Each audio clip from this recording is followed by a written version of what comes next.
యానం ప్రజలందరికీ కూడా నమస్కారాలు తెలియజేసుకుంటూ ఉన్నాను. గత 2 రోజుల నుంచి మన యానం అధికారులు అలాగే పక్కనున్న రాష్ట్ర అధికారులు అందరూ కూడా ఇచ్చే ఇన్స్ట్రక్షన్ ప్రకారంగా ఈ రోజు నుంచి చాలా ఎక్కువగా గాలి ఉండడం, వర్షం, దానివల్ల చాలా వరకు ఇబ్బందులు కలుగుతాయని చెప్పేసి చెప్తూ ఉన్నారు. దాని ప్రకారంగానే ఇప్పుడు మనం భీమనగర్లో సురేష్ వారు ఇంటి పక్కన ఉన్న మామిడి చెట్టు చాలా బేరా సురేష్ అని చెప్పేసి వారి ఇంటి ఎదురుగా ఉన్న మామిడి చెట్టు, పెద్ద మామిడి చెట్టు పడిపోవడం, ఆ ఇంటికి ఆల్రెడీ కాంపౌండ్ వాళ్ళు కానీ పెట్టగోళ్ళు అన్నీ కూడా పడిపోతూ ఉన్నాయి.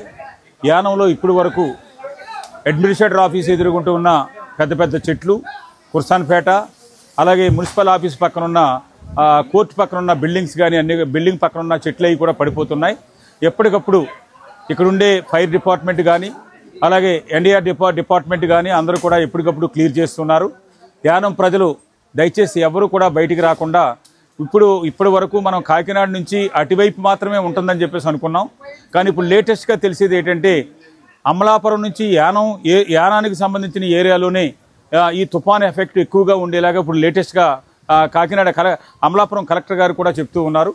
అందుకని దయచేసి ప్రజలందరూ కూడా ఏ ఒక్కరు కూడా బయటికి రాకుండా ఇంట్లో మీ ఇంటి దగ్గర ఉన్న వస్తువుల్ని అన్నీ కూడా జాగ్రత్తగా చూసుకుంటూ ఇచ్చేయాలి. మనం ఎప్పుడో ఇంకా దూరంగా ఉంటుందిలే, తుని దగ్గర ఉంటుంది, కాకినాడ దాటి ఉంటుందని చెప్పేసి అనుకుంటున్నాం.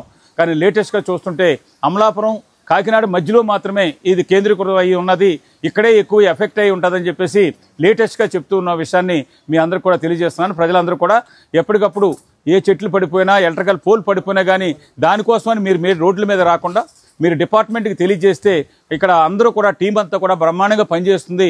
ఆ విషయాలను ఎప్పటికప్పుడు తెలియజేయమని చెప్పేసి ప్రజలందరినీ కూడా కోరుకుంటున్నాను.